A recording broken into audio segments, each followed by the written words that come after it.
Here is it. Oh, wow. Hey, it's working now. You are live. All right. You don't Well, we finally got have that a working. mic. No, mic's working now. All right. Yeah, we finally got the... Okay, well, we didn't get that at the bottom there. All right, we got to turn that off. Okay, but, yeah, camera's working right now. That's all hooked up and working. And you see those three little bars there at the bottom? Yeah. Yeah, that microphone's working now. There As everyone else can see, yes, we've had a little bit of difficulties. That and being the fact that we are getting on the holiday season, not only were a lot of people not available, but our editor, the Duke of Queens, Scooby, He got sick again. yeah, so he's not going to be with us tonight. So for the time being, unless anyone else, we sent an invite to shows up. It's basically myself, the CEO, and our feral cat wrangler. And thank you, as always, our last mayor, Lori Lightfoot, for the feral cats. This one has been a very good girl. Yes, you have. Thank you. She charcoal is off camera. Yeah, she's a we're getting names from her and everything. You know, figured why the hell not? We can't just call them Feral 1, Feral 2, Feral 3. We'll You lose know, track of them. yeah, we're gonna lose track. So give them names, make it easier. That and a few of them keep responding, so it's working for the most part. So yeah, so we'll just try and get through some of the news in that, give you a couple things to think about because there's a lot of weird crap in the news. But first, as always, if we can get this button to work. Oh, hey, the introduction button came up this time. Yay. This is why we have the title running as more tweaks are needed. But now we have just plain introduction. Yep. Introduction for the time being, yeah. We'll be saving my favorite topic for last because it's a doozy and it's a long one with lots of articles. Which is why I'm dressed Soviets. It's going to fit the humorous tone of it. Get a little Orwellian in a sense. CCCP! Actual Soviet Ushanka. And keeping my cold ass warm. Yeah. Same with this. Actual Soviet overcoat. Yeah. That's a good thing about going to thrift stores and gun shows and all things of that nature. Oh, God, if I cannot choke on something, Jesus, maybe I'm the one getting sick next. Good Lord. Right, my will. Don't let the mayor take the studio. Oh! Yeah. Over the border and through the woods, and yes. To Gary we go. Oh.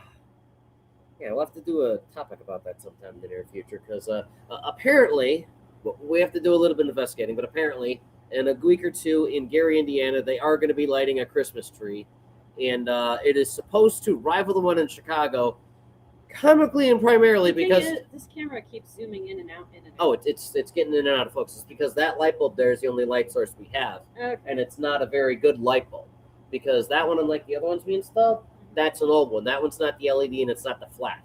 That's basically just old leftovers I found when I was trying to set everything up here because I broke.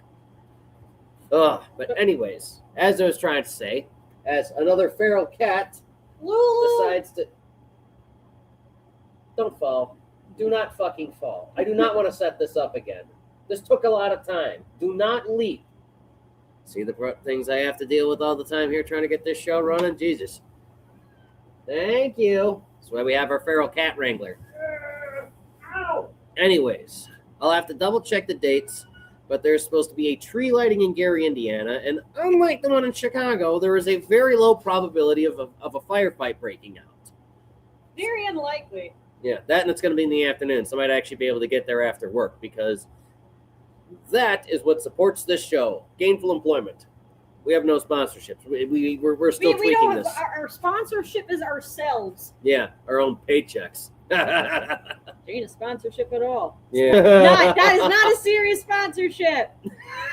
That is not. Jeez, it's a good thing this is a test run and I can bleep that out. We're not supposed to be saying that. Oh, that's why I said not sponsored. I was being a dick. Jesus. Joke. Anyways.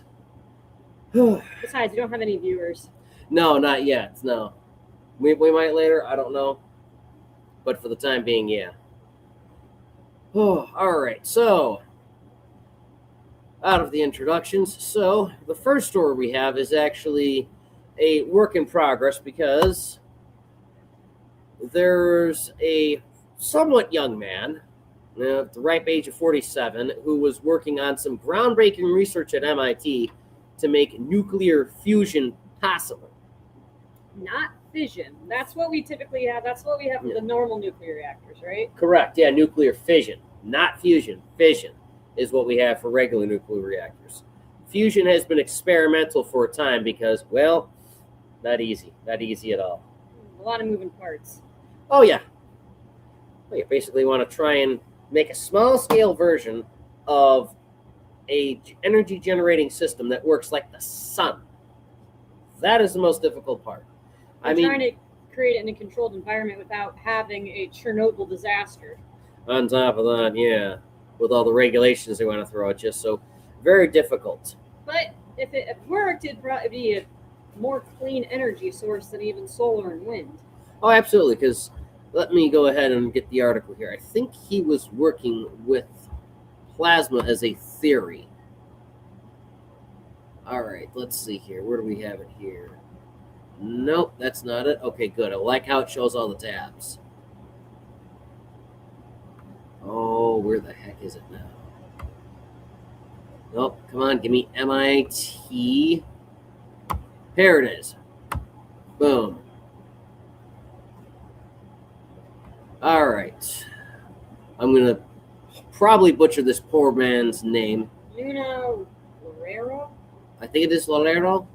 Let's go with that. All right, Nuno Loureiro, professor and director of MIT's Plasma Science and Fusion Center. Yep, I knew it was plasma. He is dead at the age of 47. Now, for starters, obviously, when they say plasma, they most likely aren't referring to plasma like plasma donations for health. Yeah, no, very unlikely. No, that's what I'm saying is I'm clarifying. Everybody's an idiot. Well, you never know.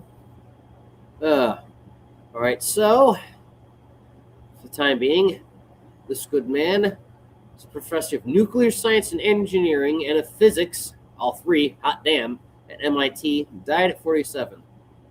In a letter to MIT, President Sally Kornbluth, Let me read it. Kornbluth wrote, "With great sadness, I write to share the tragic news that Professor Nuno Loureiro, director of the Plasma Science and Fusion Center, PSFC, died early this morning from gunshot wounds he sustained a few hours before. In the face of this shocking loss, our hearts go out to his wife and their family and to his many devoted students, friends, and colleagues. A lauded theoretical physicist and nuclear scientist, Loureiro joined MIT's facility in 2016. Wow, he was just getting started then. His research addressed complex problems lurking at the center of fusion vacuum chambers and at the edges of the universe." Which the universe right now is ever expanding. Yeah, though the idea of trying to have just a contained vacuum-sealed chamber, like an actual facility to where, okay, just like how we had like the vacuum tubes for the old TV sets, the idea is if you're going to have fusion working, and I don't necessarily know how heated plasma works, but if you can keep that running in a vacuum, that might actually solve some problems. That's plasma is the fourth stage of matter. Correct.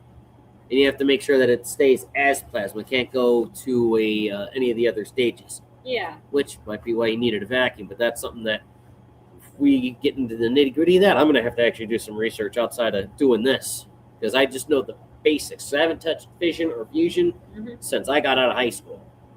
I don't think even I learned about that in high school. I learned about it. I didn't. So, his research at MIT advanced science's understanding of plasma behavior, including turbulence, and uncovering the physics behind astronomical phenomena like solar flares. Oh, we covered that not too long ago. Yeah, we did. Yeah, he was the Hermann Fischbach, 1942 professor of physics at MIT, and was named director of the Plasma Science and Fusion Center in 2024. Oh, man. He barely even got started, like you said. That's tragic death of a prodigy. Though his contributions to fusion science and engineering began far before that.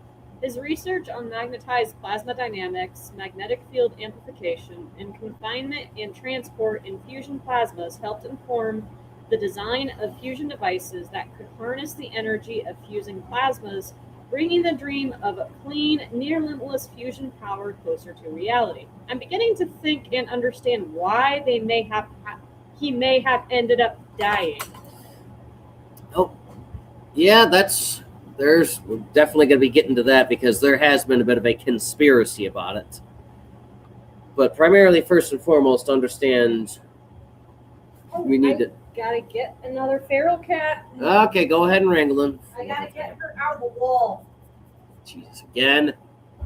All right, Nuno was champion for plasma physics within the physics department, a wonderful and engaging colleague, an inspiring and caring mentor for graduate students working in plasma science. His recent work on quantum computing algorithms for plasma physics simulations. Holy crap. Wow. Sorry, I was busy wrangling cats. What? His recent work on quantum computing algorithms for plasma physics simulations. So he was essentially using AI to run simulations? No, quantum computing. Completely different from AI. Shows what Way I know. better. All right. This particular exciting new scientific direction says Depto Chakrabarti, Chakrabarti, I'm guessing. Chakrabarti, the William A. M. Burton Professor in Astrophysics and head of the Department of Physics. Whether working on fusion astrophysics research, merged fundamental physics with technology and engineering to maximize impact. Astrophysics research. Now that's really tickling my fancy there. This is very interesting. There are people who are driven by technology and engineering, others who are driven by fundamental mathematics and physics. We need both. That is correct. When we simulate theoretical inclined minds by framing plasma physics and fusion challenges as beautiful theoretical physics problems, we're bringing into the game incredibly brilliant students, people who we want to attract to fusion development. Oreo majored in physics at the Instituto Superior Técnico, IST, in Portugal, and obtained a PhD in physics at the Imperial College in London in, can you grab her? Oh, she's done. Now. Jesus. Nut job cats. In 2005, he conducted postdoctoral work at the Princeton Plasma Physics Laboratory for the next 2 years before moving to the UKAEA, Column Center for Fusion. Jesus, this guy's been all over the world. Holy crap. Fusion Energy in 2007, my God. Mario returned to IST in 2009, where he was a researcher at the Institute for Plasma Nuclear Fusion until coming to MIT in 2016. He wasted no time contributing to the intellectual environment at MIT, spending part of his first 2 years at the Institute looking on vaccine problems for plasma turbulence. Plasma is the superhot state of matter. She was saying the fourth state of matter. Serves as fuel for fusion reactors. Leo's lab at PSFC illuminated how plasma behaves inside fusion reactors, which could help prevent material failures and could better contain the plasma to harvest electricity. That's why he's thinking, maybe let's put this in a vacuum and try to work with it. That way it can be stable. Nuno was not only an extraordinary scientist and educator, but also a tremendous colleague, mentor, and friend who cared deeply about his students and his community. His absence will be felt profoundly across NSE and far beyond. Good night. Forget. The KEPCO professor and head of the Department of Nuclear Science and Engineering wrote an email to the department today. On the other front, Leo's work in astrophysics helped reveal fundamental mechanisms of the universe. Forward his first theory of turbulence in pair plasmas, which differ from regular plasmas and may be abundant in space. In space. Oh, very interesting. Harvesting plasma possibly in space, taking it down to Earth. This sounds like the plot for a video game. It honestly does. That's how groundbreaking this guy was. What he was laying down as theoretical fact that he was running simulations for is something that normally you would have seen about 5 or 6 years ago in a science fiction film, but he made it fucking reality. Damn. God, it's sad. Oh, God, is that sad. But regrettably, that story does not end there because, I mean, think about this. If this guy was able to crack this, and he was able to, He's allowed to live longer. yeah, if he was allowed to live longer, if he didn't get shot, it's sad. The guy comes from Portugal, goes to the United Kingdom, That explains comes to America. the Hispanic-ish sounding name. It's Yeah. Portuguese. Yes. And they're right next to Spain. Yes. But yeah, find a way to actually harvest plasma, refine it, get it into a vacuum seal. That way it's in its own vacuum tube like the old TV sets. Mm-hmm. Get it down. Tube TVs. Yeah, like the old tube TVs. And then you go and basically have this complicated reactor to where you're able to get these suckers to work in those vacuums or feed them into a bigger vacuum where you can have it contained and creating energy. That'd be amazing. We wouldn't have to worry about an electrical bill. But with all great people who get snuffed out, just like how you mentioned Nikola Tesla. Yeah. Well, Nikola Tesla his life wasn't snuffed out. As far as I'm aware, he died of old age. Didn't he get hit by a cab? I think he was nearly assassinated several times. I mean, the thing was he wasn't assassinated in the traditional sense. It was more so an assassination of character by God damn it, Thomas Edison. Yeah. The War of the Currents. Yeah, he was the one. And Nikola Tesla had beaten him at the patent office, and Thomas Edison didn't have everybody in his fucking pocket, we wouldn't be worrying about a power bill anyway. Yeah. Energy would be free. Because that was his intention. That was what he wanted. And he died in 1945, and he, if I remember correctly, one of his last words is, "You will see man-made horrors beyond your comprehension." He's not kidding about that. Are you kidding me? Can I have one? Get this damn thing lit. Jesus. Don't get diamond matches, people. There's better brands out there. Yeah, these things really suck. We should need to go back to sulfur matches instead of this green tipped crap. Yeah. These eco matches, as they call them. Stupid match is what they are. Here. And green light matches. Thanks. You're welcome. So, being as it is, where things get interesting and why people are entertaining something akin to Tesla and other famous minds in history that have just, gotten killed. I mean, Nikola Tesla died penniless. Broke in I think it was a hotel room. I don't remember, but I think it was a hotel room. He died penniless, and all of his works were seized by the government. Yep. Thankfully, the same hasn't happened yet, but all the same, it's a developing story. So something to be on the lookout for. Oh, indeed. Screen sharing. Yeah, because I'm going to show them okay. the other end of it. See if we can get this to work. Because here is the interesting part here. I'm trying not to burn my coat. Yep, try not to burn the artifact. Brown University shooting suspect attended same college as our departed MIT professor, the U.S. attorney says. And let's see if we can get this running well enough. University in Providence, Rhode Island, on an F1 visa around 2000 to 2021. He eventually obtained legal permanent resident status. Previously, he attended the same academic program as the MIT professor Nuno Loureiro in Portugal between 1995 and 2000. Although Neves Valente appeared to reside in Florida between November 26th and November 30th of this year, he rented a hotel room in Boston. On December 1st, he rented a gray Nissan Sentra with Florida plates from a car rental agency in Boston. That same day, he drove to the vicinity of Brown University, where his car was observed intermittently between December 1st and December 12th.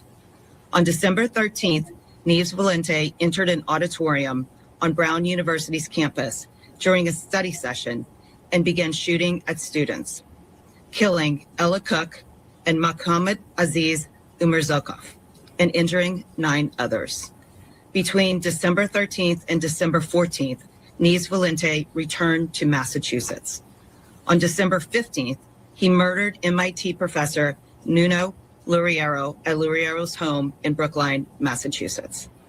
At some point while he was in Massachusetts, he switched the plates on the Nissan Sentra to an unregistered plate out of Maine. Immediately following Professor Luriero's murder, Nies Valente drove to a storage facility in Salem, New Hampshire, where he had rented a storage unit in November of this year. And that's it.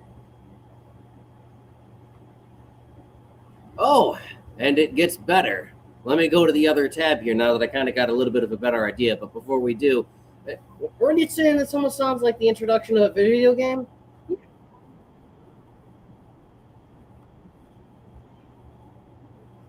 Okay, good. So it replays someone else retelling the same thing. All right. Well, that's good. Here, I thought it was just done, but yeah. It is. Somebody make this into a video game plot because this is insane. Reminds me of the old Tom Clancy's. I've never played them. Oh, God, classics. The books and the games. Oh, well, the feral cats knocked the camera. Oh. It's Probably fine. Hurricane. It's fine. If need be, I can go ahead and get another one of these and just stagger it out, do something, figure it out. Not a big deal. You know, workarounds can be done. But, yeah. Kind of interesting. We, once again, didn't we have this same problem with the guardsmen in D.C.? Yeah.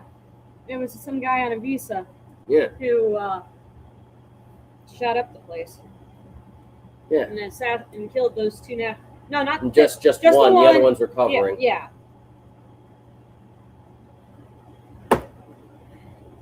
Charcoal. No. She's interested in my hat. Yeah, she's going to grab your historical artifact. Well. Animals and strings.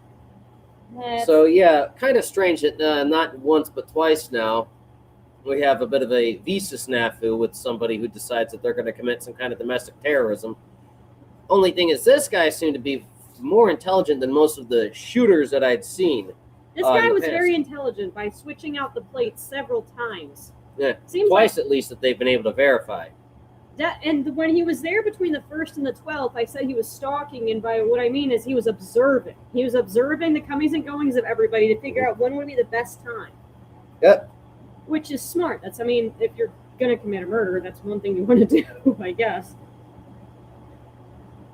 If you're intelligent about it, anyway. Yeah. Yeah, you can't think about it like it's always some type of Hollywood movie thing. You have to think methodically and rationally. Okay, how do you dissect things? So this guy was high IQ. Oh, yeah. Let me see here if I can get this other tab to work here. Because there is...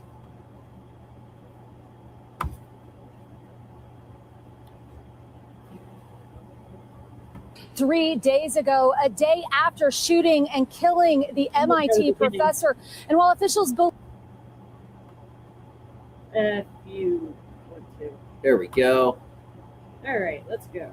Let's see if we can get the story. Tonight, new details about how the alleged Brown University killer, Claudio Manuel Neves Valenti, evaded law enforcement for 6 days. He allegedly killed 2 students and wounded 9 before murdering an MIT professor in Massachusetts. Authorities say Valenti later died by suicide. His body found in a storage unit in New Hampshire. Do you think he planned on killing anyone else?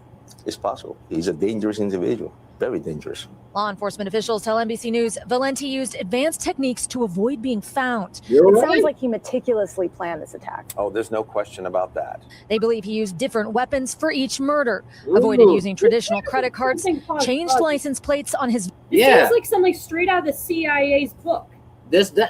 I was just mentioning Tom Clancy, and this is kind of the stuff that he would go over in NetForce. Seems like something straight out of the CIA or an alphabet agency's book. This reminds me of the Internationalist film. Because there was a film several years back about a man that was highly sought after because this guy was a international assassin that was. This guy was definitely studying it.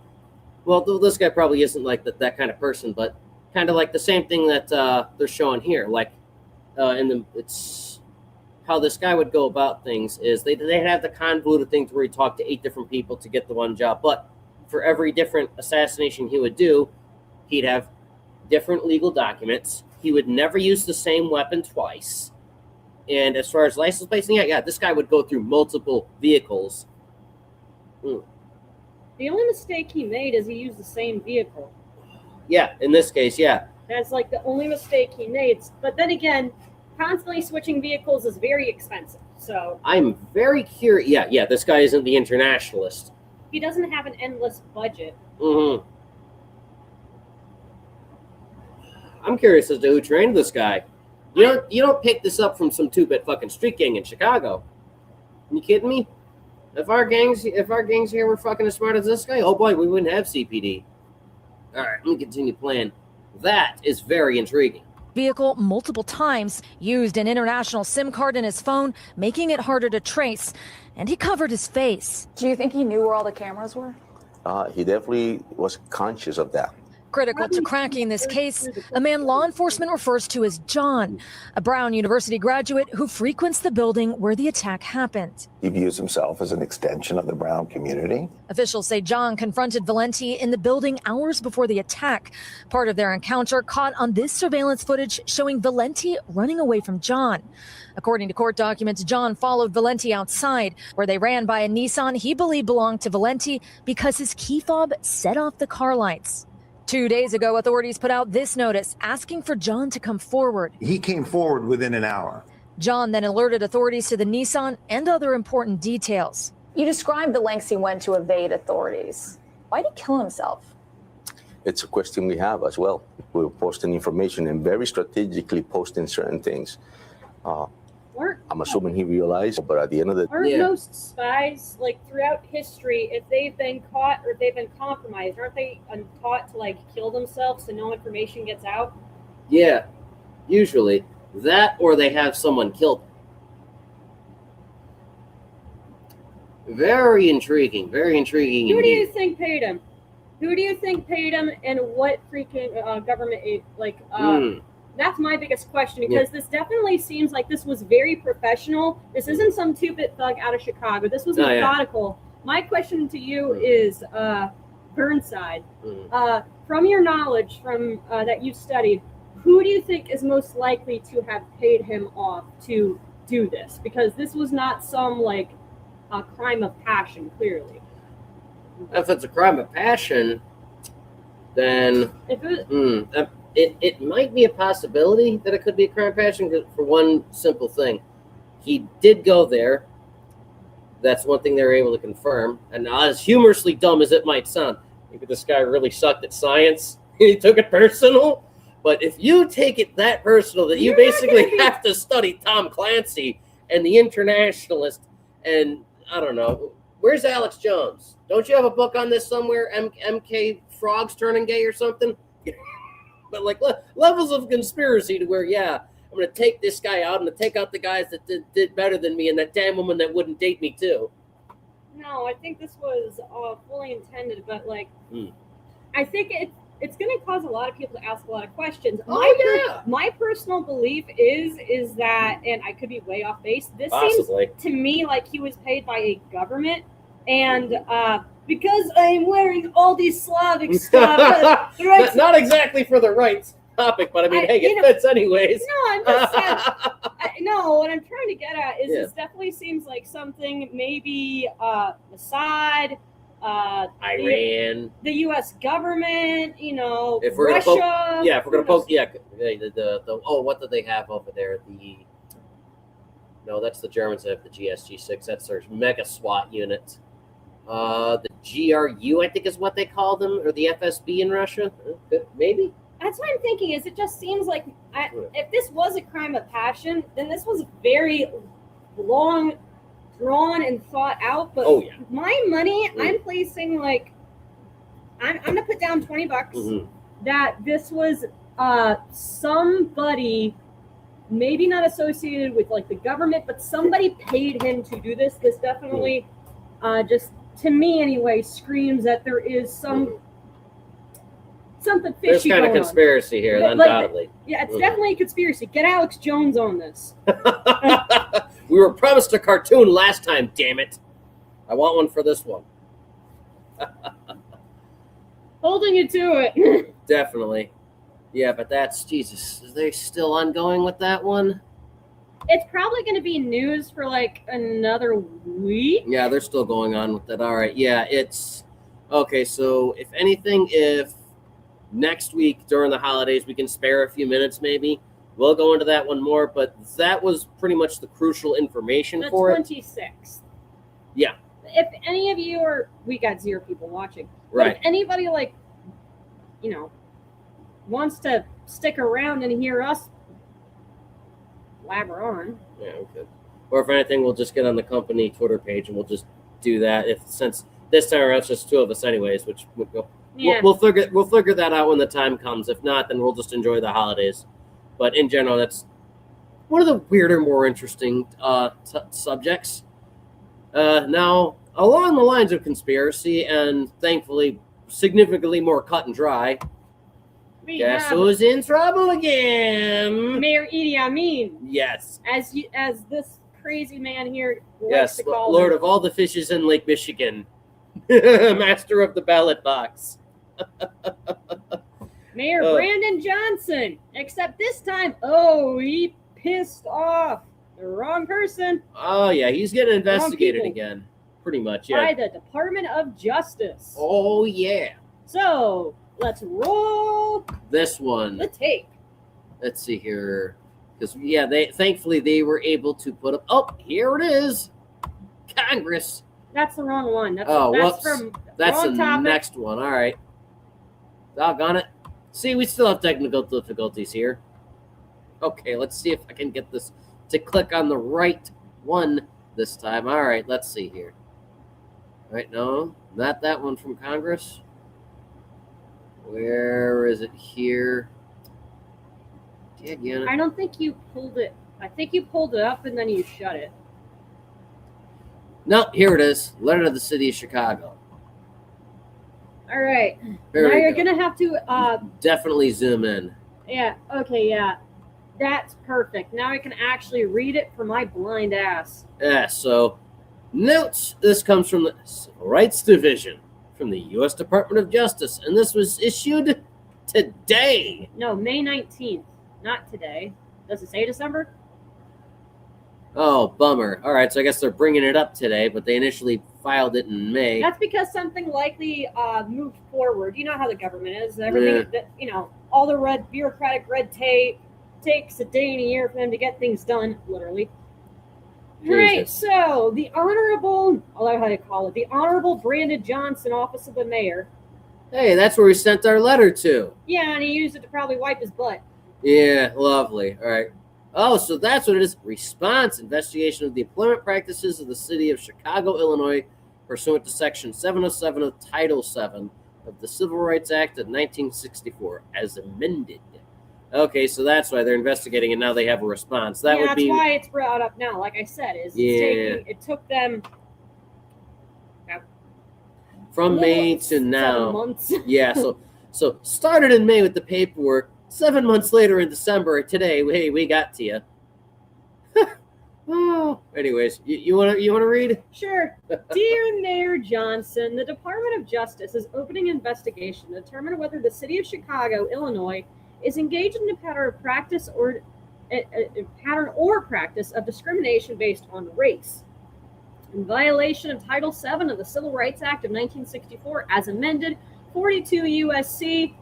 2000E at Sequitur, I think is Title VII. Title VII. It is the responsibility of the Attorney General of the United States to enforce the provisions of Title VII with respect to state and local government employers. Yeah. The Attorney General has delegated the authority to investigate compliance with these provisions to the Assistant Attorney General of the Civil Rights Division, C28 CFR 0.50A.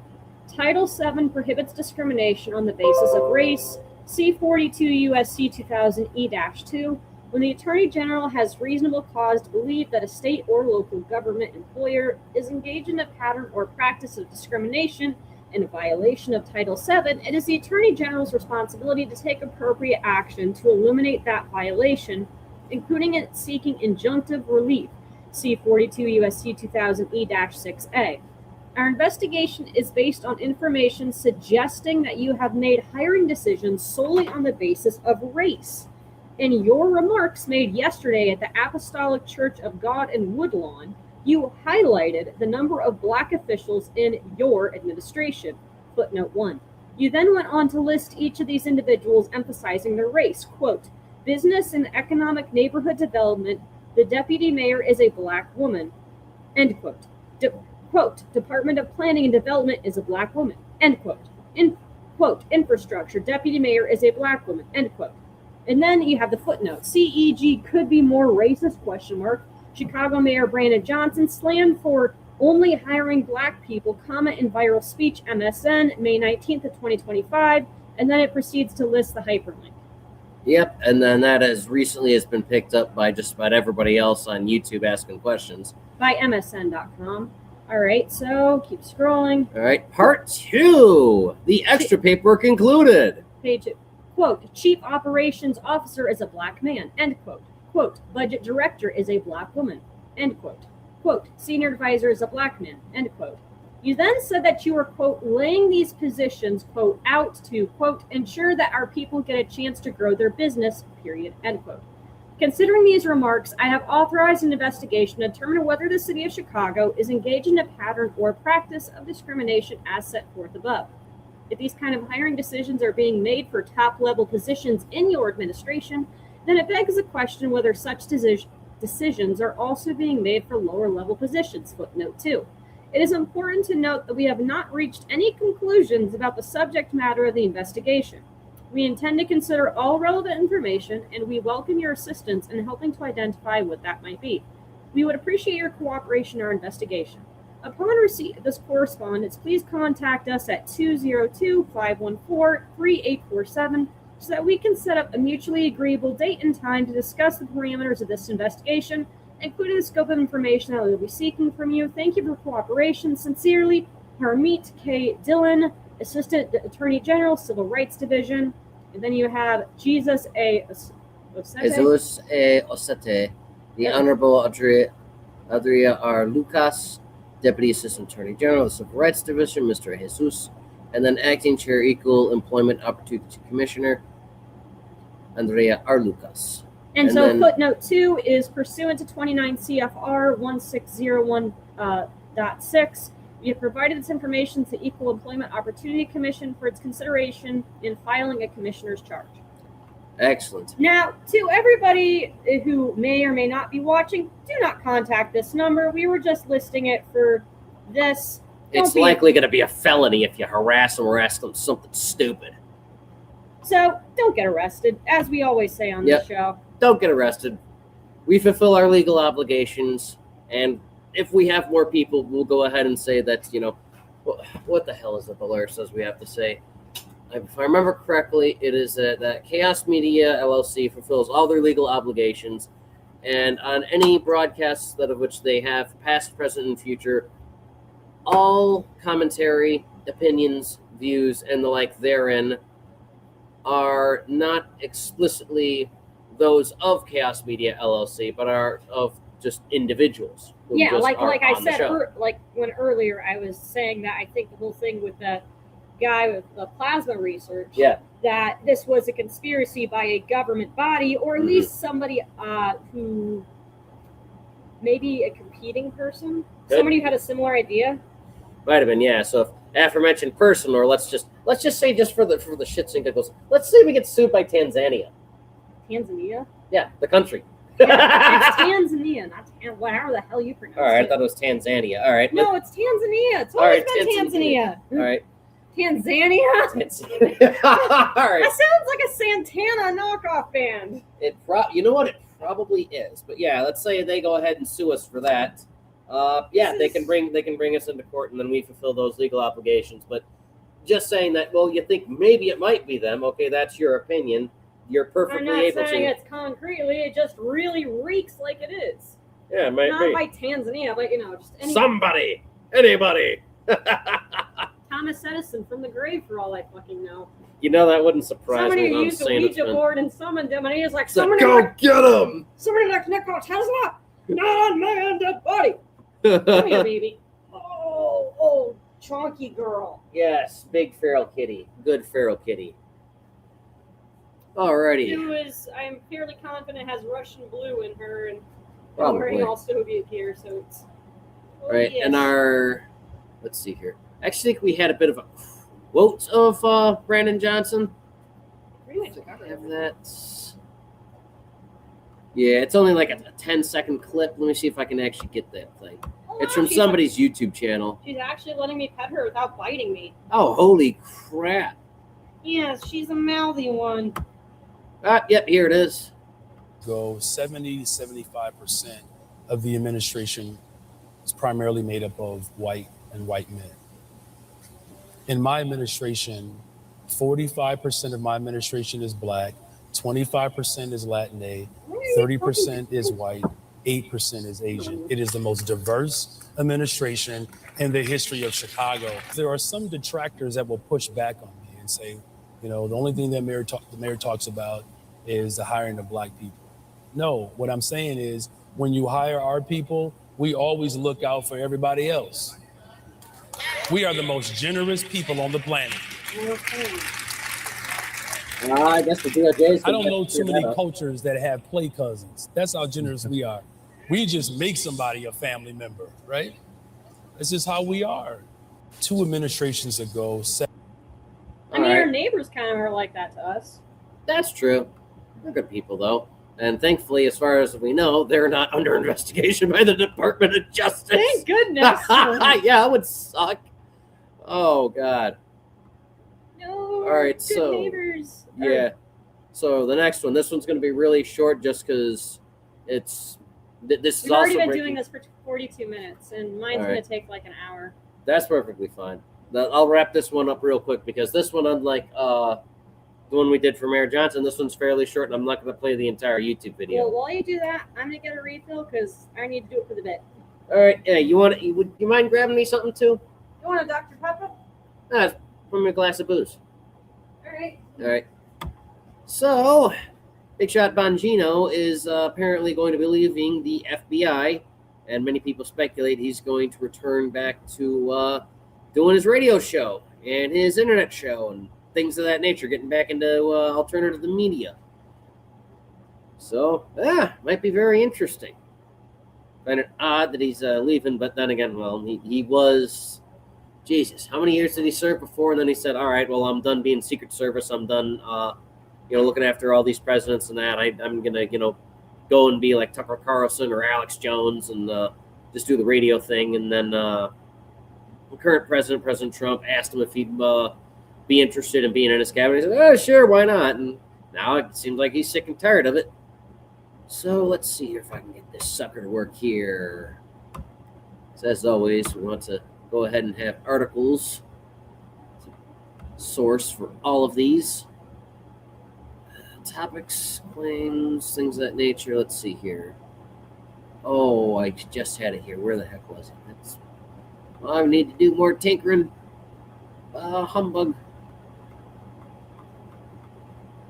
I have come bearing gifts. Excellent. Thank you. A shot for you. Thank Shot you. for me.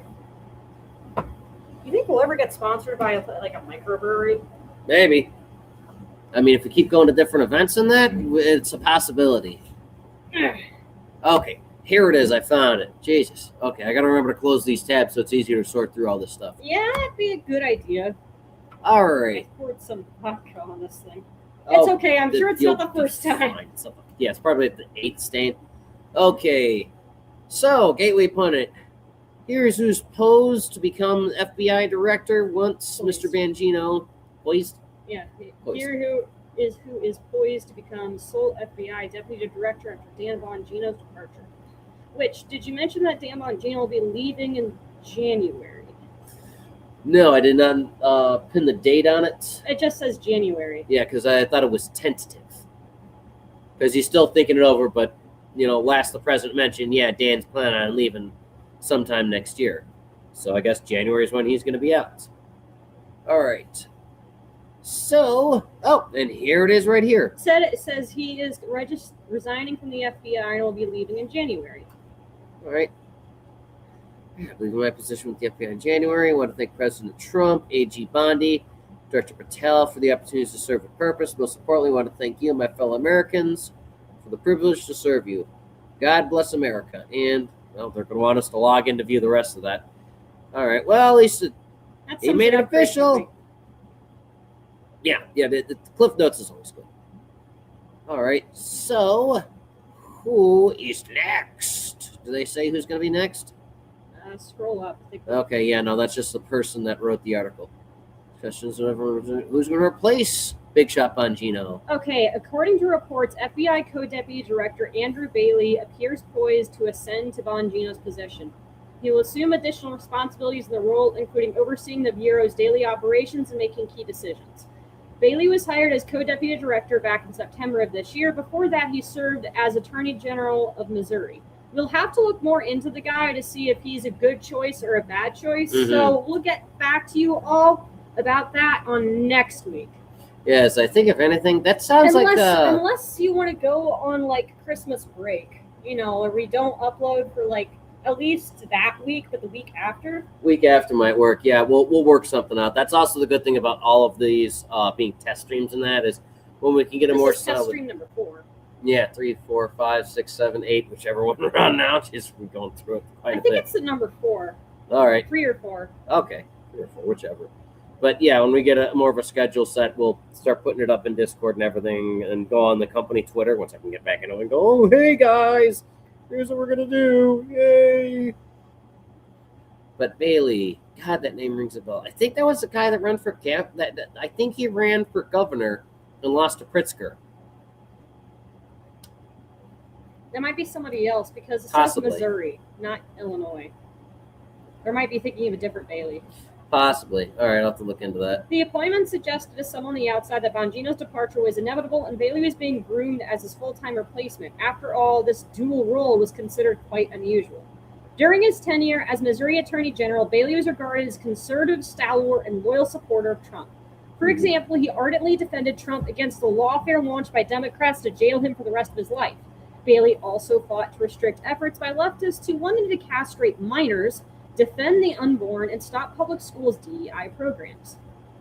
Okay, so far I agree with most of this. Yeah, it seems like a regular tenor. Yeah. I mean, all the things they go, he's trying to pick his handful of people for his token things. Yes, have you heard him talk? This is what people do. President Obama did just about the same thing. He wanted someone that was going to toe the line with all of his bullet points. So, yeah, maybe this guy might actually fill his shoes. It looks like he's filling the bullet points. All right. Okay. All right, so... And, of course, Trump is always capable of throwing a curveball.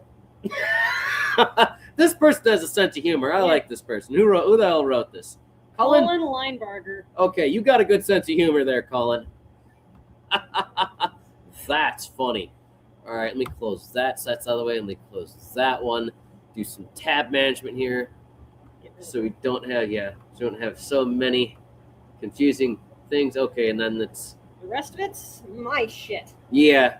I'm going to play a short bit from Timmy here because since we do like to humorously entertain every now and again, people doing the conspiracy angle and that, and, I figured why not with something as simple as someone just wants to go retire and get back to, just smoking cigars and drinking whiskey and going, you know what?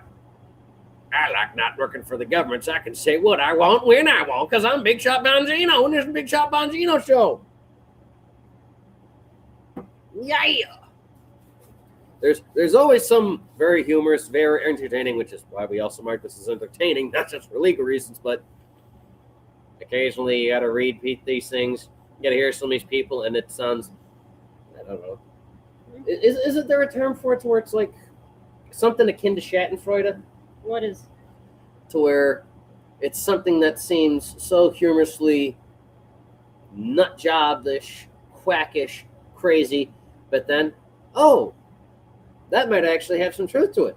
They There's might be onto probably a something. word for it, but I don't know what it is, and it's probably in a foreign language. Yeah, likely. It's on the tip of my tongue, but I can't think of it. I mean, Schadenfreude is taking pleasure in others' So there's the misery. suffering, yeah. All right. Well, whenever I remember the word, I'll have to scribble it down on a notepad or something. But yes, for the humorous conspiracies, and because I know this guy's not going to sue us because he allows people to just do the same thing as, free speech systems. Take a couple minutes and laugh at us. Timmy. I'm scared, but I'm also hopeful. We got news the other day, a statement from Dan Bongino himself, that he'd be stepping down as deputy director of the FBI. And the question is, why? Not that long ago, Dan Bongino posted that what he had learned while being at the FBI shocked him to his core. He said that we couldn't run a republic this way. The question I have then is, why leave your position as deputy director of the FBI where you are needed? Now, I suppose, while I say I'm scared about what this means and what is happening behind the scenes, maybe Dan was ousted. Maybe he was roadblocked. Or maybe he realized he couldn't fix it. What I can say is I am hopeful, because Dan is a tremendous voice, and now more than ever, we need his voice. There have been many people who have come after him. They've accused him of wrongdoing or of joining the machine and lying to us. I don't believe it for a second. Not for 1 second. I believe that Dan Bongino, the entire time, was fighting for what he knew to be right. But there's a reality to this machine state. There's a reality to what happens when you get in that machine and you are surrounded by corruption and evil, and you try your hardest to fight back and you can't. And maybe that's when Dan realized they weren't going to let him. They weren't going to let him. Ooh. Isn't that interesting there? I mean, I'm not surprised, honestly. Mm-hmm. Not the first time that's happened, but Not the first, not the last. Yeah. But, since we kind of had that trend going with the stories anyways, because we found out last minute that's like, oh, that's the guy that killed that MIT professor. It was a prodigy. Interesting that he seemed to just decide to go into a storage unit and kill himself, that he had been renting forever. That wasn't forever. It was September of this year. That was what the lady said. Yeah, I'm just being a bit comical. Oh. I thought you were getting your facts wrong. No, I'm being a dick. Yeah, but kind of the same thing. Timmy has actually had a good history with Mr. Bongino. He's known him fairly well. So he possibly has some inside baseball. Don't know, but yeah. Entertaining conspiracy. So when more comes out, we'll let you guys know. But We'll probably be going on Christmas break. Yeah. Because, I mean, the next show would be the day after Christmas. We're going to be fat and hungover, most likely. Oh, yeah. Very. Don't Very get arrested this holiday season, people. Yes. Don't get drink arrested. and drive. Don't drink and drive. Don't handle your fancy new firearms you want to show to all your relatives while you're drunk as hell. God, don't do anything dumb like that. Oh, and if you get a fancy new car, don't do that either while you're drunk as hell. Or have so much turkey you fall Don't asleep at the drive wheel. your fancy new car while drunk as hell. Yes. Don't drink and drive and decide to play with guns too just because you think you can do some type of Grand Theft Auto trick to impress your nephews.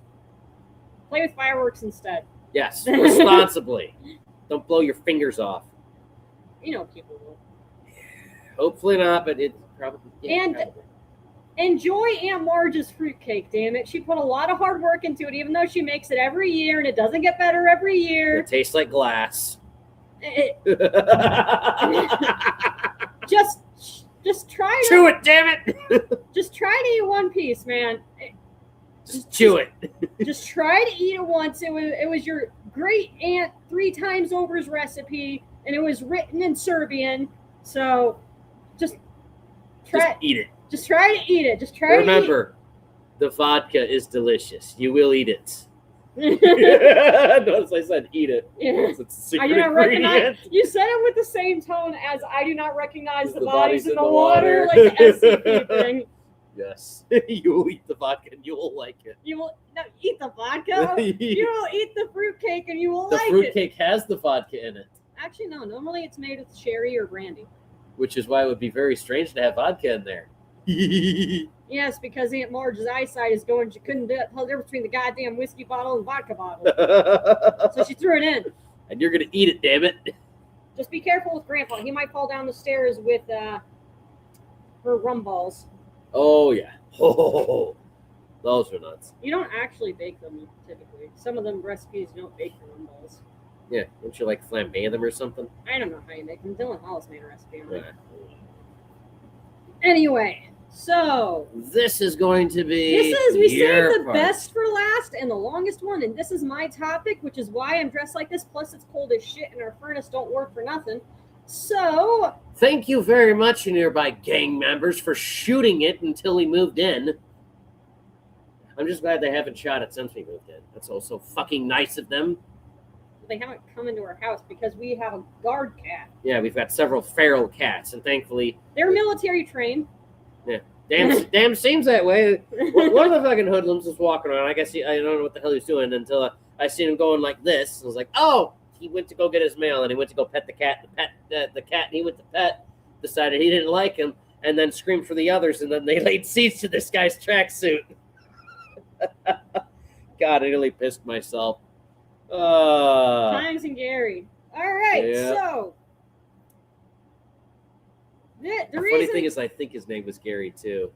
the reason I'm dressed like this is because our next topic follows the trail of the Kids Online Safety Act, And all related censors. which is why I'm wearing the Soviet Union. The Soviet Union was notorious for censorship.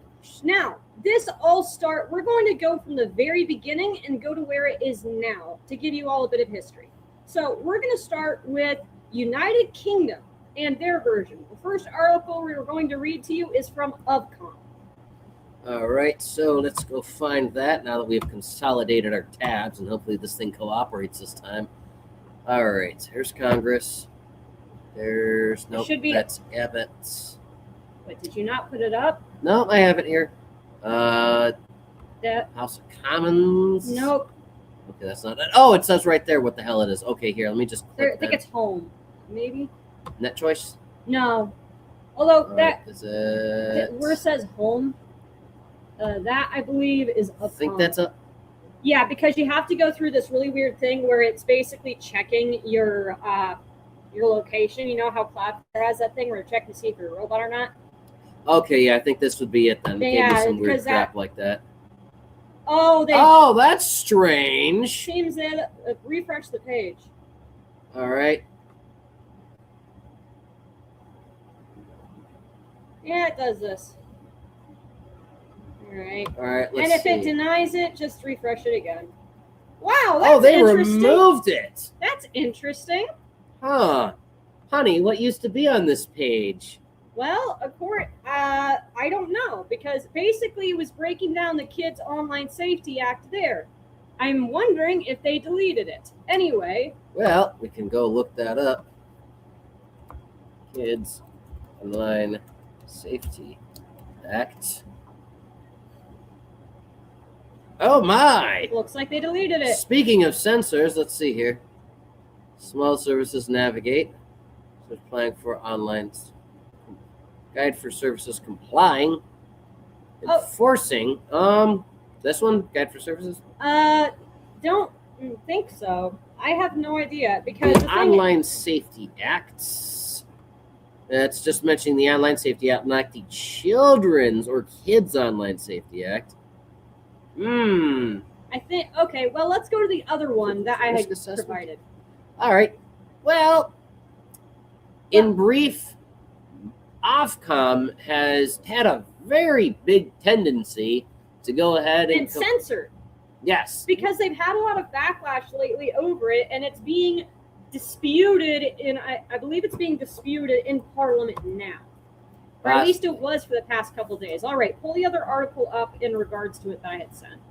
Will do. We'll close this one down. Yeah, no, I swear I was up there about 2 hours ago when I was looking at it. 2 hours ago. It was up there earlier today when I sent it to you. And that was at around about 1 p.m. Think maybe if we check an archive we can find it? Maybe if you tried Internet Archive, but I don't know. Lulu. If anything, we'll look into that in the future. But yeah, Ofcom tends to decide to tell other countries, companies, like, say, I don't know, one based in Chicago, Illinois, what the fuck to do. Waiting for a letter, guys. Yeah, they did pick a fight with 4chan. 404 Media covered it, but I'm not going to bother trying to pull up my account. 404 Media covered, they're trying to pick a fight with 4chan and Kiwi Farms. Both of them hired lawyers and politely told them to go fuck themselves. They'll eat that £20,000 fine. If I remember correctly, it is per day. Yeah, it is per day. It is per day. But the thing is both 4chan and Kiwi Farms are based in the U.S. Yeah. And even Trump himself has told them that they have, because this is American companies, that we don't have to comply. Yeah, exactly. Yeah. They don't have to comply. And what they instead did, Kiwi Farms did, was they IP blocked. The United Kingdom. They region blocked. They region blocked the United Kingdom, the entirety, which in a way was complying with them. Yeah. All right. So pull up the other one that I had sent you in regards to this. Will do. All right. Let me pull that one up again. So yeah, it's also very interesting. Let's see. FAQ. That's for Australia. All right, let's see here. That one's Texas. Net Choice? No, Net Choice is basically going over all the bullshit. All right, let's see here. Oh, scroll. House of Commons. Scroll up. Digital ID in the UK. All right, there it is. Well, that's not exactly what I'm looking for, but it works the same. Pull it up. All right. Boom. Okay. Okay, so for context, the Online Safety Act was, if I remember correctly, and seeing as it didn't pull up, it was fully enacted this year, and along with that, they are debating digital ID.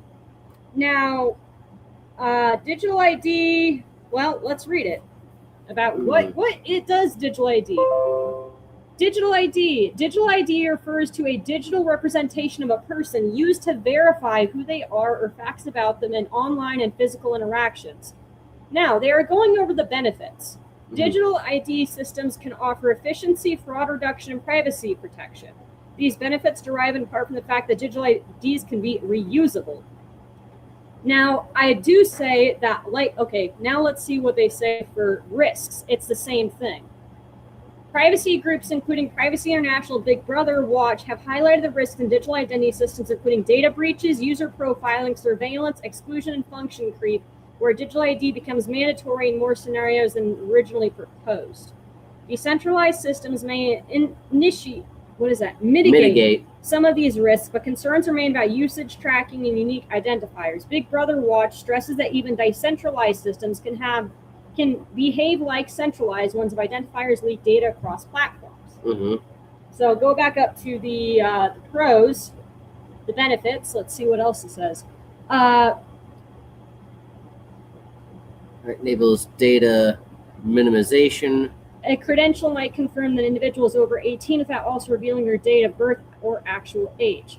These systems do not necessarily require a government-issued digital ID. They also do not necessarily need a centralized database. Okay, so basically like a barcode on the back of a card. I guess. But here's the thing, is it always starts with small things like this. But do you want to keep going over this, or do you want to switch to...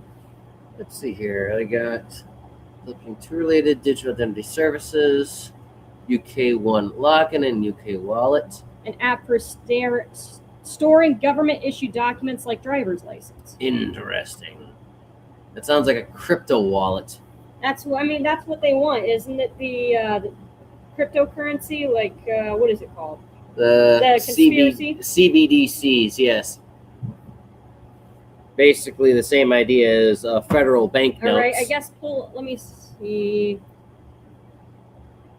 I'm trying to nationalize it.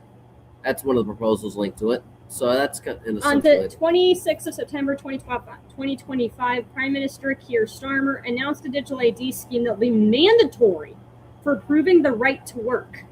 The Secretary of State for Science, Innovation, and Technology, Liz Kendall, said the scheme would make it easier to access services, improve privacy, my ass, and reduce illegal immigration. These statements and the government's digital ID scheme explainer suggest the scheme will have the following features. When have you ever heard the word scheme be used outside of anything bad? Oh boy, Jesus! There's many ways they try and use the word scheme without making it sound malicious. But it always it just basically says, okay, this looks like a Ponzi scheme, but this is legal because of reasons, and that's one of the reasons why, in a sense, they have all these hyperlinks in here to take you to extra places. But in regards to reducing legal immigration, well, the common joke that I keep hearing about the United Kingdom is the United Kingdom has the highest rate in sexual assault per 100,000 out of most of Europe and the world, because not the one about it makes Caligula look like nothing, but the one where they basically just have one button. Oh no, this isn't illegal. Beep.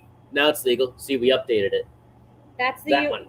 I mean, when Orwell wrote 1984, he was referring to the United Kingdom mostly. Yep, that's why it's called Airstrip 1.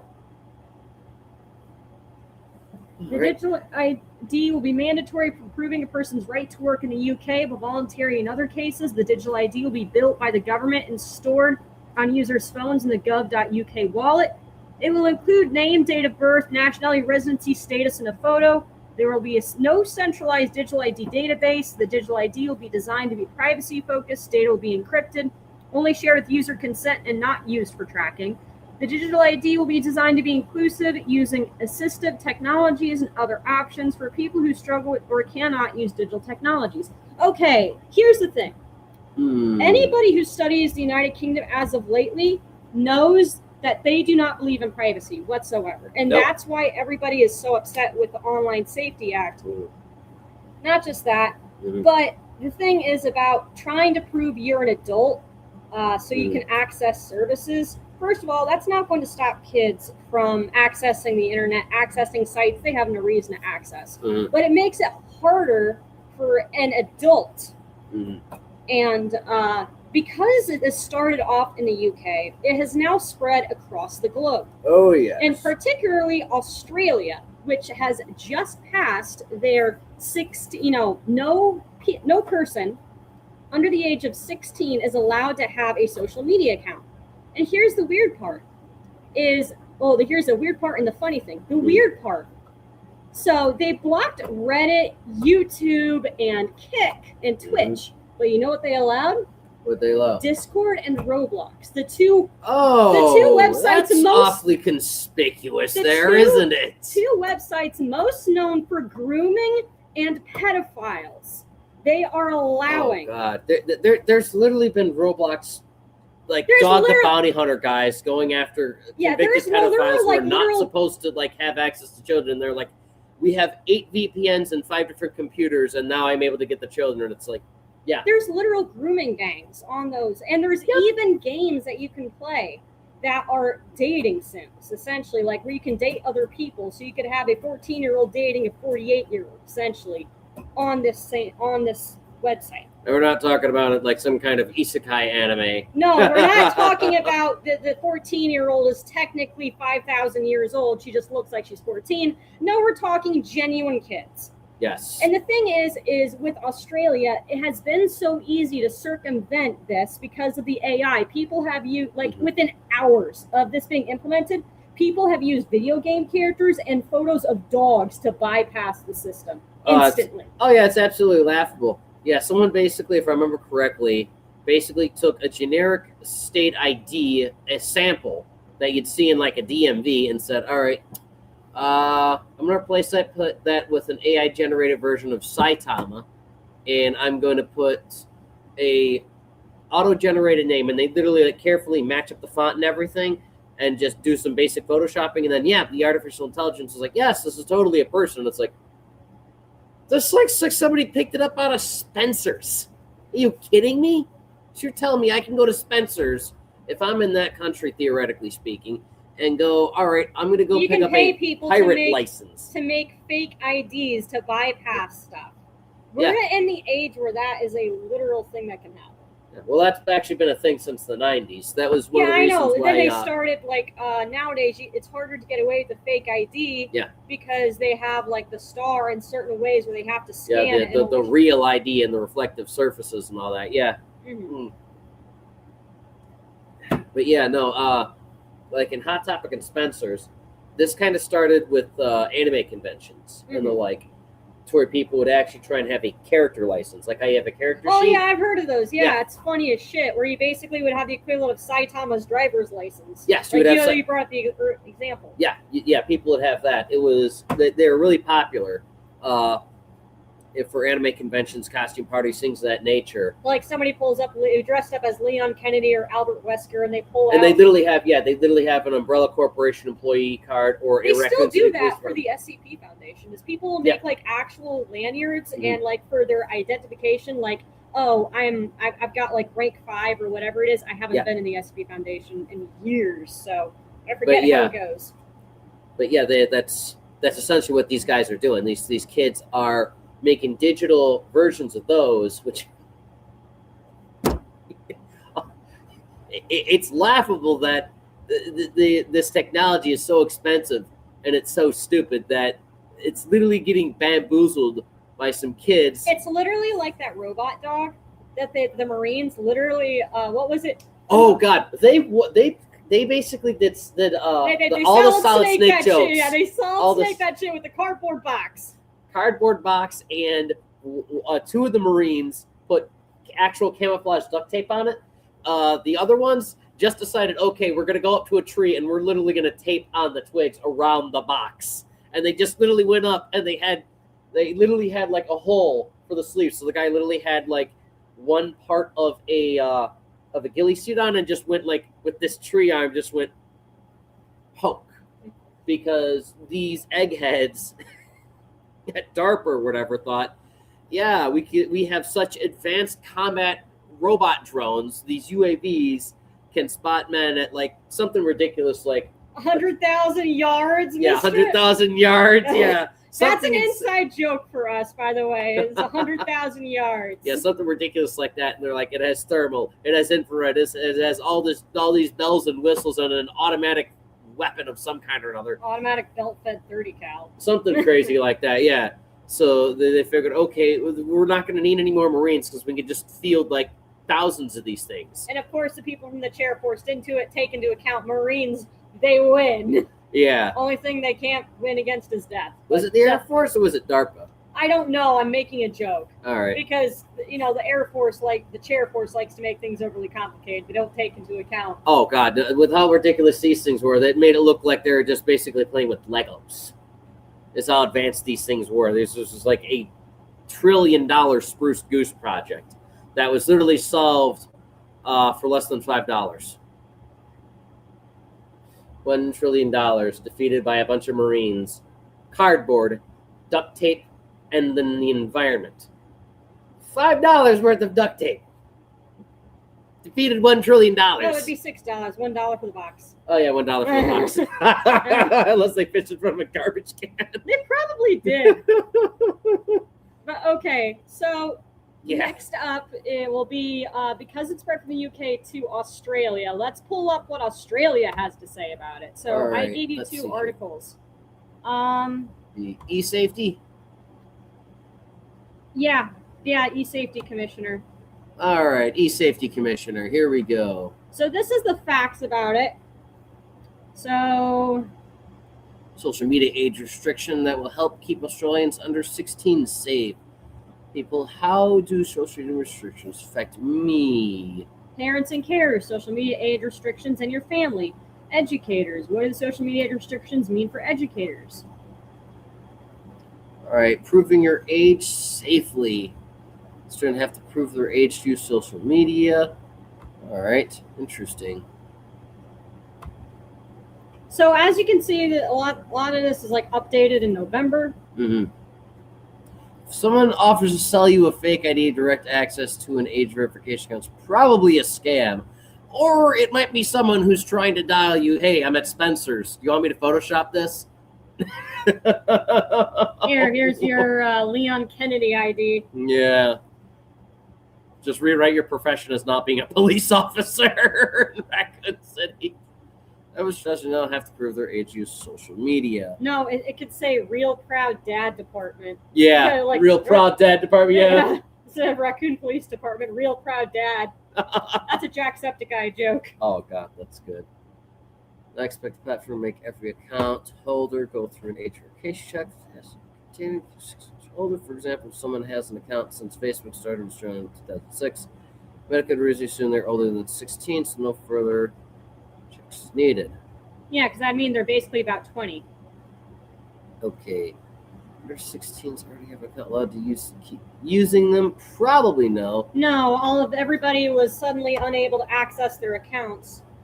Oh, little hurricane. She's sitting behind Let's see. Some platforms could allow under 16s to deactivate their accounts so they can start using them again with all their existing data when they turn 16.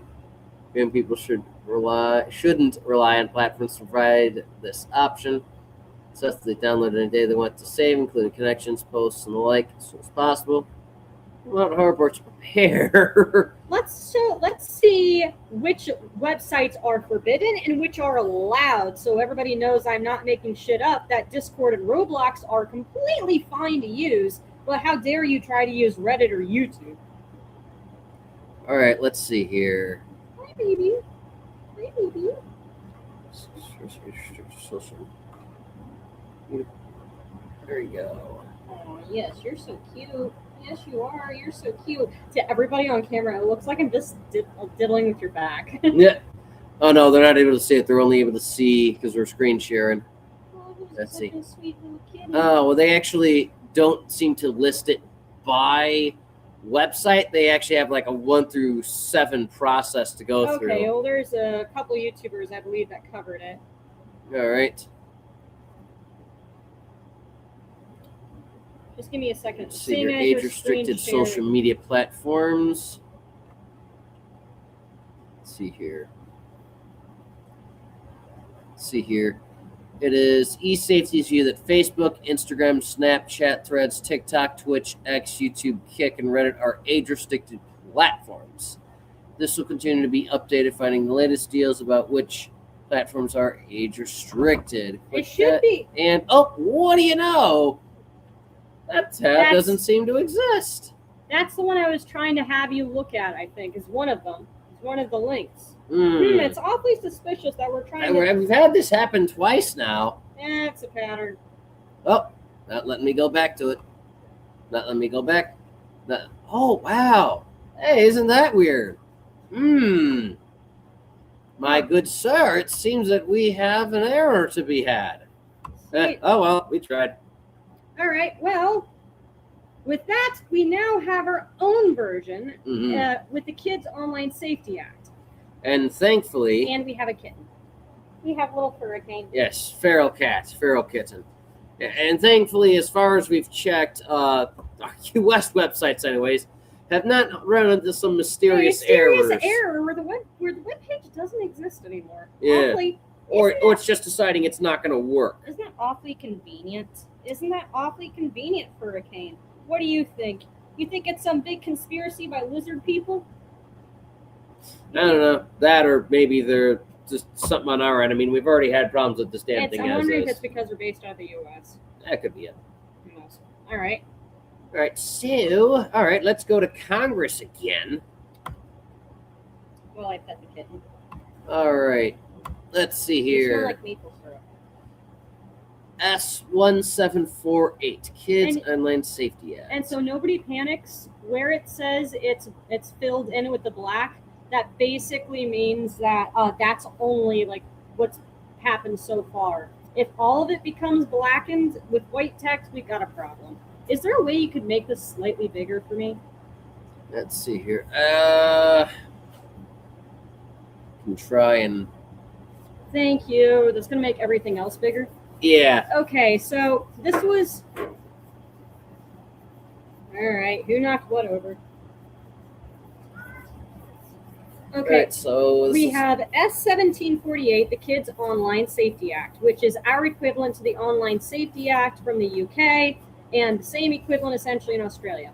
This was sponsored by Senator Marsha Blackburn, a Republican from Tennessee, and it was introduced in May 14th of 2025.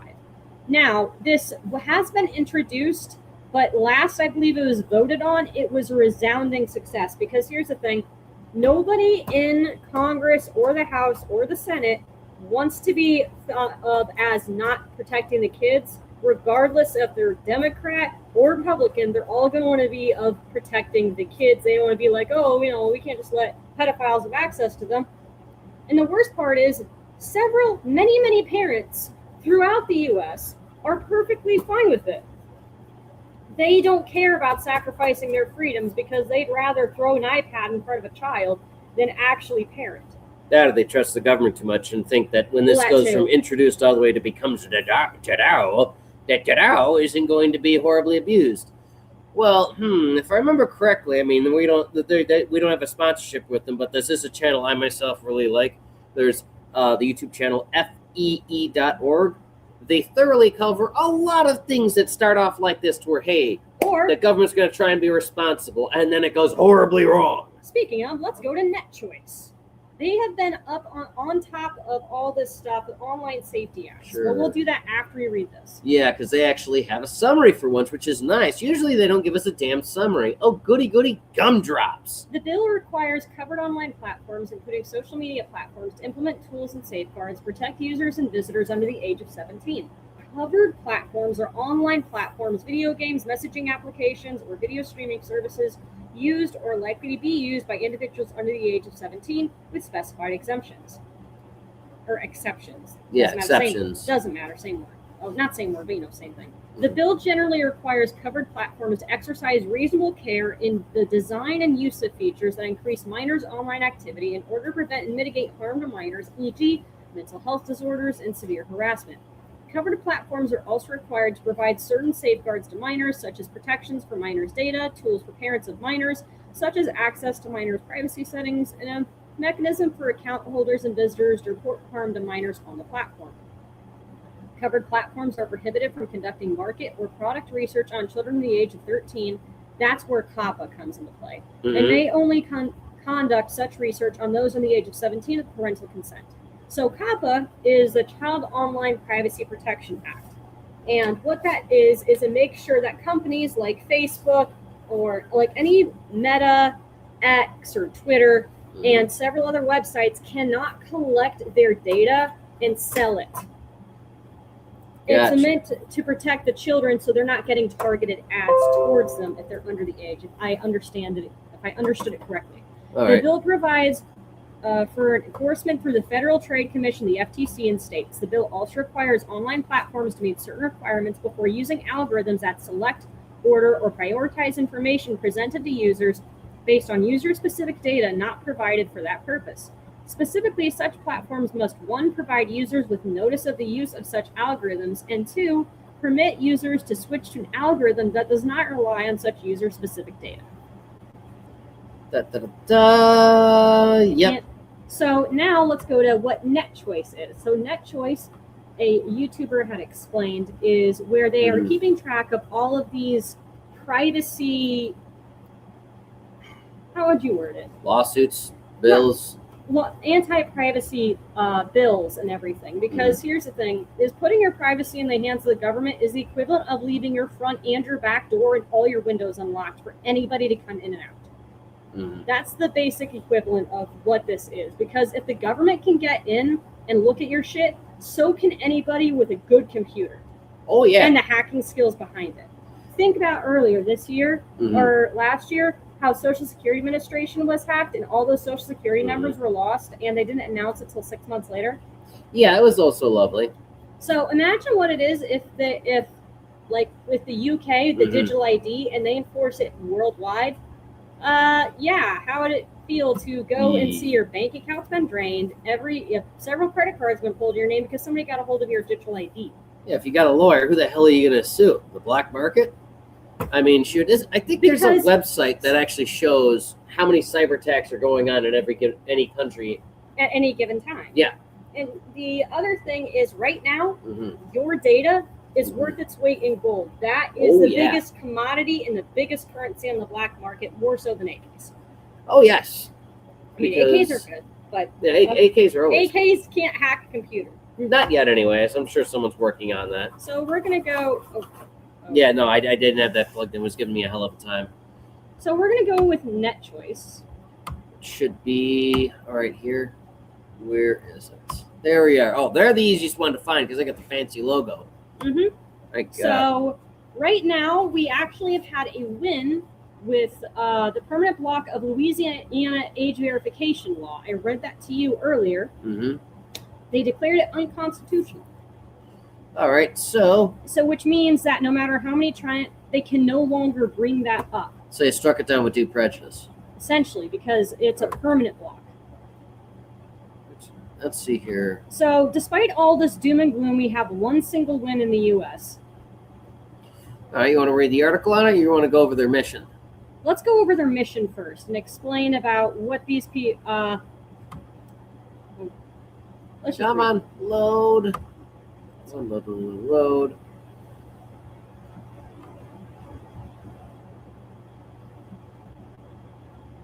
All right. Oh, I guess they just listed a whole bunch of articles. They didn't have a. There's about us section. Our mission. Okay, that's where they have it under, not our work, our mission. Okay. Okay, choice. Networks. NetChoice works to make the internet safe for free enterprises and free expression. Choice. Consumers know best the products and services they need. A limited government. And they use the Internet Archive logo. Yeah. The internet has thrived under light touch regulation, competition. The internet provides consumers with an abundance of services like never before. Now let's go over their history. Okay, so in 2001, NetChoice launches, and also later in 2001, Steve, what is that? Del Bianco. All right, I'm taking this thing off. It makes it harder because it keeps writing. Yeah, down. Steve Del Bianco appointed to a Virginia Advisory Committee. 2002, NetChoice organizes federal task force on e-commerce barriers. In 2003, NetChoice hosts Capitol Hill conferences. Oh, it keeps going. 2004, NetChoice joins U.S. Supreme Court amicus brief. Good for them. In 2005, NetChoice awarded Private Sector Member of the Year by the American Legislative Exchange Council. Nice. 2006, NetChoice testifies countrywide. 2007, 20th member joins NetChoice. 2008, NetChoice publishes Law Journal article. 2009, NetChoice appearance on 60 Minutes. Oh, hey, now that's an accomplishment. Hey, sounds like we're doing pretty doggone good here. All right, let's keep going. All right. 2009, Internet Governance Forum USA launches in Washington, D.C. 2009, NetChoice sues Maine. Ooh. We'll go over them a bit more later, but let's just keep going about NetChoice president elected ICANN vice chair. NetChoice 2011, NetChoice appears in Wall Street Journal. That's also an accomplishment. Hey, not bad. 2011, NetChoice presents at Next Conference, or NXT.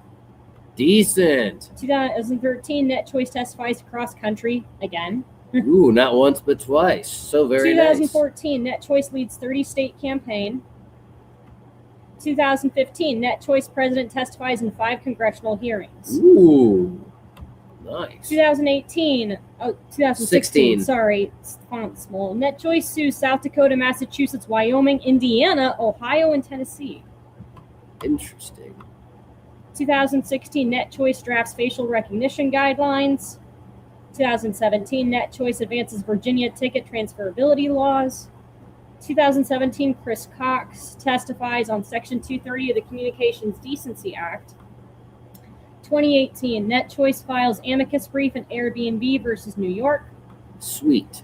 2018, Protect Online Voices launches. Nice. 2019, 30th member joins NetChoice. 2019, NetChoice testifies in Congress. 2019, NetChoice begins fight for data centers. Interesting. 2021, wow, that's a leap. NetChoice sues Maryland. Good. 2021, NetChoice fights Florida content moderation laws. 2021, NetChoice fights Texas content moderation law, which we'll get into them soon. And that's it. That's it for now. All right. Well, let's go to the article that let's take a look at their articles here. All right, We you might- wanted. Okay, they covered the one in Australia. All right, let's see here. AI engines, test trainings. Okay. You want me to go back to that initial one that we had?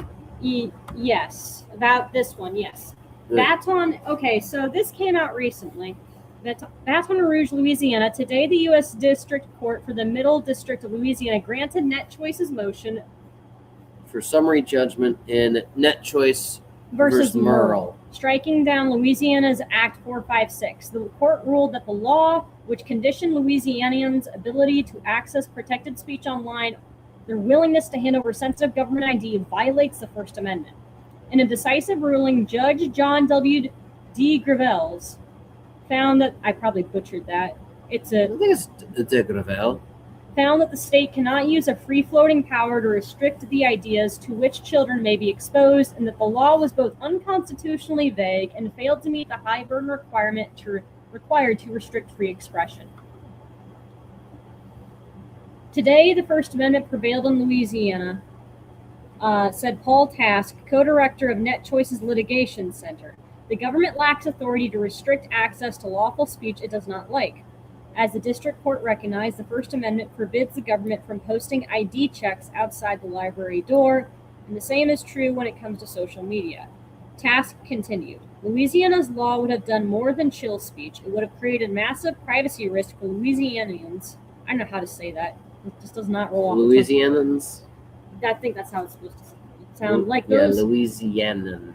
like those playing out in real time in countries without a First Amendment like the UK. Parents, not the government, are best suited to decide how their families use the internet.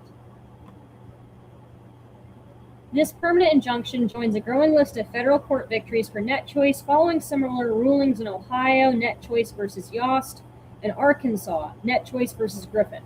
As the court noted in its opinion, while the state has an interest in protecting minors, it cannot do so by, quote, foreclosing access to social media altogether, which prevents users from engaging in the legitimate exercise of First Amendment rights. The court emphasized the law was wildly under-inclusive and vastly over-inclusive, ultimately usurping parental authority rather than supporting this. And what does this mean? This is another major legal victory against state laws that attempt to replace parental authority with government control. The court reaffirmed that the First Amendment protects access to information. The government cannot block access to protected speech for adults or minors under the guise of safety. Privacy is paramount. Forcing users to verify their age with sensitive documents like government IDs destroys online anonymity and endangers user data. Correct. Vague laws are void. The court found the Act's definitions of social media platform unconstitutionally vague, noting that companies would be forced to guess at the law's meaning, leading to arbitrary enforcement. How we got here. Louisiana lawmakers, like those in other states, sought to address concerns about minors' online safety by stripping away the constitutional rights of all citizens. As Net Choice argued from the beginning, forcing citizens to surrender private information to access the internet is a, quote, gift to hackers and a nightmare for cybersecurity. Today's ruling. Sorry, I'm trying to scratch my foot. It's itchy as hell. A ruling validates that unconstitutional laws protect no one. What it means for policymakers. This decision sends a clear message to policymakers nationwide that legislative good intentions do not override the Constitution. Laws that attempt to restrict access to speech or discriminate based on the content of a website will continue to be struck down. Net Choice urges lawmakers to abandon these unconstitutional mandates and instead focus on educational solutions and empowering parents with the tools that already exist to manage their family's online experience. Net Choice remains committed to defending the free expression and free enterprise across the United States. Now, to combat the good news, we also have bad news. Dun dun dun. Texas. Okay, we're first gonna go to this. We already did that one. All right, then. Yeah. All right. Already did that one. Already did that one. And then this was the one that we just got done with. Okay, so last thing for tonight is Governor Greg Abbott, who is the Texas governor, signs child online safety, phone-free classrooms in Amarillo. So Governor Greg Abbott This was August 1st of this year. Ceremonially, I can't say Yeah, that. he ceremonially signed Senate Bill 2420 and House Bill 1481 into law to create phone-free learning environments in classrooms and protect the safety and online privacy of Texas children. Now, we are going to scroll down to see what exactly these bills are. So here they are right here at the bottom. Senate Bill 2420, known as the App Store Accountability Act, requires app stores to verify users' age when creating an account. A minor's account must be affiliated with the parent's account, and parental consent is required before a minor can download or purchase an app or make in-app purchases.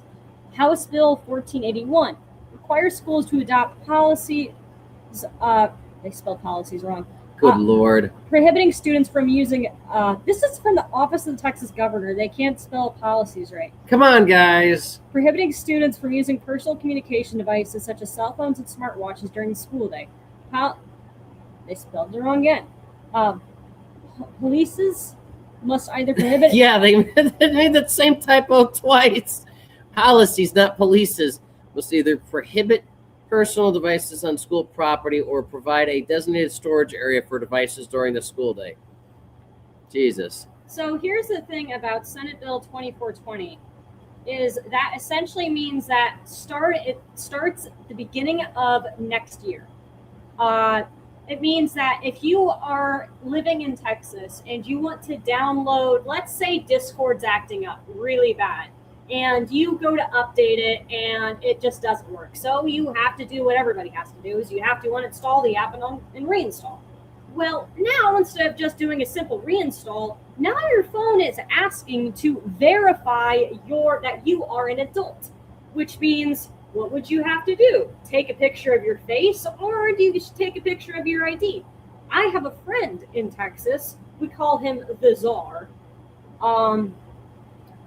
who... Well, thankfully he's of age, so he's not going to have too much trouble. He's going to have to do the same damn thing. It doesn't matter. It's for everybody. Oh my. That's the thing. See what it says. Known as the App Store Accountability, requires app stores to verify a user's age when creating an account. Now, that doesn't necessarily, if I am understanding this correctly, and from what I've heard from other websites, I could be wrong, but that means not just like for your Google account, which if you've had your Google account since 2006 or 2008, you're probably fine. Mm-hmm. Because then that would mean that you are definitely probably over 18 if my math is correct. Right. Well, it's like what NetChoice was saying. It basically ends up being a pirate's paradise if they can go ahead and hack around and go get your goodies. Discord has had so many. Oh, they've had digital raids like crazy. And now you want the other thing is I want to know, and I think everybody. Okay, you can switch out now. Mm-hmm. And I think everybody would be very curious about is where is this data being stored? Is it stored locally? Mm-hmm. Like think about the T app that happened earlier this year. Oh, that was hysterical, yeah. Where it was literally stored in an easy to access. It had holes like this that you could get yourself into. It was they stored it in a local bucket where everybody's, was thrown there. into one bucket. Exactly. It's just a matter of. My question is, where does this go? Is it stored on Google? Is it stored on the device? I want to know. Is little Johnny going to get 8 credit cards in the mail when he's like, 6 years old? That's what I'm curious about. Is like, where is it going? Because if it's being stored in a cloud or something, and it's not instantly deleted, all it takes is one black hat. One black hat to get into that, and oh my, I have everybody's information. I'm going to make myself a whole lot of crypto money. Oh, yeah. So, yeah, that's pretty much, that was a very disorganized way of explaining everything because it kept bouncing and we're both a little tipsy. Well, that, I mean, I don't know, only, how many of the websites decided that they weren't going to I don't know, about 2 of them. It's weird because it was both the United Kingdom and Australia. In Australia, yeah. And both of them are, Australia is kind of a satellite of the United Kingdom. They were a prison island, and then like the 1800s, and they became their own country. They became their own sovereign nation. Yep, and they've only relatively recently in their history broken off completely and become their own separate governing body, but they still bow to the crown more often than not. So, yeah, kind of oddly suspicious. I don't know. Or maybe it's like you said, they traced our address and they're just like, oh no, you evil Americans looking at our stuff again. And they're probably expecting to get ridiculous mail in or something. There is one thing that you didn't show, but it's fine. Somebody was like, it was an article that was breaking down how this isn't good, but it was not related to net choice. But oh, hi baby. Oh, come here, chonker. Or just go to dad. Oh, hello, feral kitty. Ugh. All right. Well, we'll have to see how all of that advances. And I guess for the time being, for Texas, you're going to have to call your lawyers and go, hey, can you lock my ID somehow?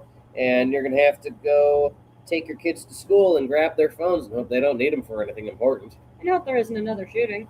Yeah, I'm most concerned about that. I'd say, might be why. That's why a lot of parents are not. Some parents are not okay with it, and like, yes, the kids are likely using and abusing it. Oh yeah, they're playing video games. Yeah, they play video games, whatever, stickman running shit. Something ridiculous. But like the that. other thing is like you want your kids to be able to contact you in the case of an emergency.